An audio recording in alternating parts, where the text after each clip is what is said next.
Visakhapatnam steel plant ప్రమాదం పట్ల విద్యాశాఖ మంత్రి నారా లోకేష్ తీవ్ర విచారం వ్యక్తం చేస్తూ కార్మికులకు వారి కుటుంబాలకు అన్ని విధాల అండగా ఉంటుందని భరోసా ఇచ్చారు. ఎక్స్గ్రేషియో అందవలసిన సౌకర్యాలు, కార్మికుల పిల్లల భవిష్యత్తుకు ప్రభుత్వం సహకరిస్తుందన్నారు. ప్రమాద స్థలాన్ని పరిశీలించి చికిత్స పొందుతున్న క్షతగాత్రులను పరామర్శించిన అనంతరం ఆయన మీడియాతో మాట్లాడారు. కేవలం కుటుంబాన్ని ఆదుకుంటాం కాదు, కార్మికులకు అండగా నిలబడాలి, కార్మికులకు భరోసా ఇవ్వాలనేది మా అందరి ఉద్దేశం. ఇప్పుడు 8 మంది చనిపోవడం జరిగింది, 6 హాస్పిటల్లో ఉన్నారు. దాంట్లో నిన్న కుమారస్వామి గారు కూడా వచ్చి అదనంగా 25 లక్షల రూపాయలు ఎక్స్గ్రేషియా ఆయన ప్రకటించారు.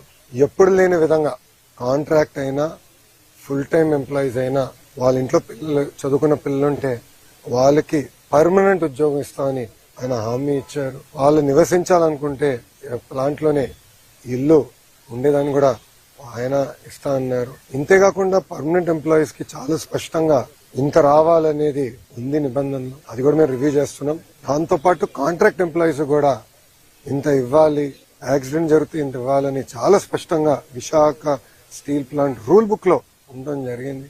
మేము ఇక్కడ వచ్చి కేవలం ఏదో చెక్ అందించి వెళ్ళేదానికి రాలేదు. ఆ కుటుంబాలకి శాశ్వతంగా అండగా నిలబడడానికి ఈరోజు ఎన్డీఏ ప్రభుత్వం అడిగేసి గతంలో ఎప్పుడు లేని విధంగా పర్మనెంట్ జాబ్ ఇస్తామని పెద్ద మనసుతో కుమారస్వామి గారు ఒక హామీ ఇచ్చారు. ఆ కుటుంబాలకు మనం అండగా నిలబడాల్సిన సమయం ఇదని ఆయన చెప్తాం జరిగింది. సో వాళ్ళందరూ కూడా కుటుంబాలకు అండగా నిలబడాలి, బాధ్యత మా పైన ఉంది. సో నేను కుటుంబాలను కలిసినప్పుడు కూడా చెప్పాను, రూల్స్ ప్రకారం కొంతమందికి ఎక్కువ వస్తుంది, ఎలాంటి డౌట్ లేదు, ఎంత ఉన్నా అంత ఇవ్వాలి.